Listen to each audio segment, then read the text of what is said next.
Shalom, selamat pagi.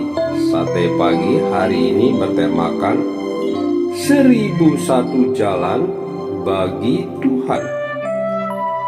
Adapun firman Tuhan terambil dari 2 Korintus pasal 4 ayat 15 sampai dengan 18. Sebab kami tidak memperhatikan yang kelihatan, melainkan yang tak kelihatan, karena yang kelihatan adalah sementara, sedangkan yang tak kelihatan adalah kekal.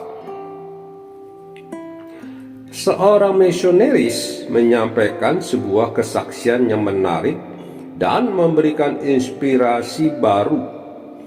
Ia mengutip kisah temannya yang selama 13 tahun melayani di Thailand bagian selatan, di mana mayoritas masyarakatnya adalah Muslim. Selama 13 tahun yang penuh perjuangan itu, suami istri misionaris itu hanya bisa memenangkan 1 jiwa saja. Ya, hanya 1 jiwa saja, tidak lebih. Setelah itu, misionaris itu memutuskan untuk pindah ke negara lain, melanjutkan pelayanan misi mereka. Tentu saja akan ada banyak misionaris lain yang mempunyai pandangan bahwa misionaris ini sudah gagal di dalam menunaikan tugasnya. 13 tahun adalah suatu ukuran waktu yang cukup panjang dan hanya 1 jiwa yang dimenangkan. Ini adalah kesia-siaan. Pandangan miring ini bisa saja terjadi karena kita tidak memahami beratnya kondisi yang dihadapi misionaris ini. Yang menjadikan cerita ini berbeda adalah ketika kita mendengar akhir ceritanya. Satu orang yang telah diselamatkan itu dan yang telah dididik dan dibina kerohaniannya oleh pasangan suami istri misionaris itu memutuskan untuk pindah ke kota lain. Di kota lain itu, ia bergereja di sebuah gereja sidang jemaat Allah.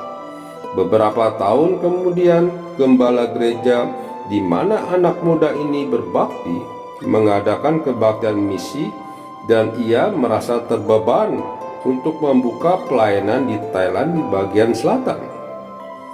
Masalahnya adalah siapa yang akan ia utus dan apakah ada orang yang mau ke sana. KKR berlangsung dan waktu tantangan diberikan, hanya ada 1 orang yang mengangkat tangan memberikan respon, yaitu anak muda itu. Akhirnya ia kembali ke kampung halamannya. Namun sekarang ia diutus gereja di kota untuk melayani di daerah selatan itu. Kini ia melayani kira-kira lebih dari 100 orang dewasa dengan pelayanan yang efektif. Dapatkah kita melihat cara Tuhan yang luar biasa di dalam menyelamatkan orang? Tuhan punya 1001 macam cara yang membuat kita terheran-heran. Dia menolong kita dengan caranya yang luar perhitungan kita. Mungkin awalnya kita melihatnya sebagai sebuah kegagalan, tetapi jika kita mau merenungkannya, maka kita dapat melihat bahwa Tuhan bekerja dengan indahnya, memuatkan setiap apa yang sudah kita tabur, yang pada waktunya nanti akan memberikan buah-buah yang indah. Oleh karena itu, jangan kita merasa patah semangat, tawar hati, dan frustasi karena pelayanan yang kita lakukan nampaknya tidak membuahkan hasil. Tetaplah kerjakan pelayanan kita. Suatu saat kita akan melihat dan memahami bahwa apa yang tadinya kelihatan seperti dibiarkan, sebenarnya Tuhan mau mengendalikannya. Tuhan sedang menjalin peristiwa yang dengan peristiwa yang lain dengan cara yang di luar dugaan saya dan Anda. Tetaplah dan bersemangat di dalam pelayanan dengan penuh ucapan syukur. Amin. Mari kita berdoa. Bapa Surgawi, sungguh terkadang aku merasa putus asa di dalam pelayananku. Terima kasih untuk renungan hari ini. Di dalam nama Tuhan Yesus aku berdoa. Amin. Aku mau turun ya Tuhan, kemanapun disuruh, hingga usai perjalanan, aku turut padamu. Aku mau turut ya Tuhan, biarmu selamatkanku, meski dunia menyangkalmu, ku kan turut padamu.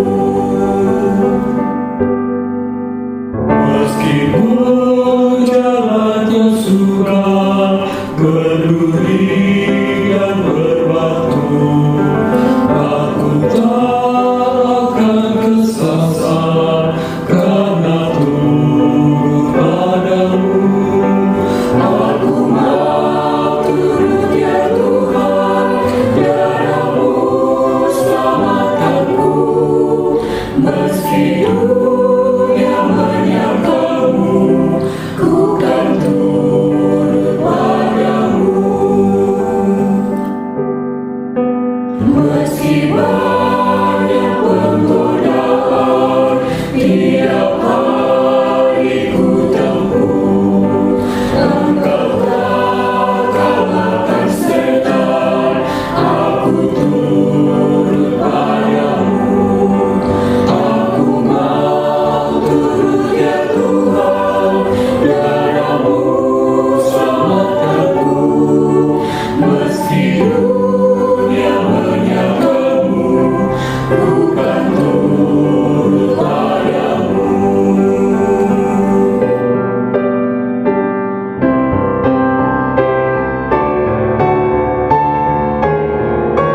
Meski